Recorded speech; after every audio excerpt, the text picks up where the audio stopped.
ఇప్పుడు నదులు ఎర్రగా అవడం, చేపలు చనిపోవడం లాంటి కార్యాలు రెండవ దూత బూర ఊదినప్పుడు జరుగుతుందని ప్రకటన గ్రంథం 8వ అధ్యాయం 8వ వచనంలో కనబడుతుంది. మూడవ దూత బూర ఊదినప్పుడు ఒక పెద్ద నక్షత్రము ఆకాశము నుండి భూమి మీద పడుతుంది. ఇంగ్లీష్లో వామ్వుడ్ అంటాము. ఈ వామ్వుడ్ నీళ్లలోని 3వ భాగమును చేదు చేస్తుంది. ఆ నీరు త్రాగి జనాలు చచ్చిపోతారు. ఈ విషయం ప్రకటన గ్రంథం 8వ అధ్యాయము 10వ వచనం నుండి కనబడుతుంది.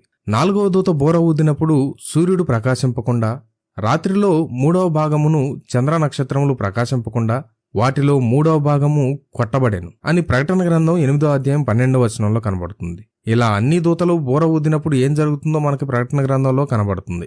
ఇవన్నీ చదివినప్పుడు నాకు ఒక ప్రశ్న వచ్చింది. ఇలాంటి ప్రశ్న మీకు వచ్చిందని నేను అనుకుంటున్నాను. అసలు ఇంతకీ దూతలు బూరలు ఊదుతున్నారా, లేదా బూరలు ఊదడానికి సిద్ధంగా ఉన్నారు అని దేవుడు ప్రకృతి విపత్తుల ద్వారా హెచ్చరిస్తున్నాడా?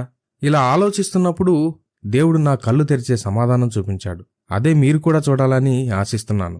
ఈ విషయం చూశాక బైబిల్ కల్పితం అని మాట్లాడే నోర్లన్నీ దేవుడు మూసివేస్తాడు.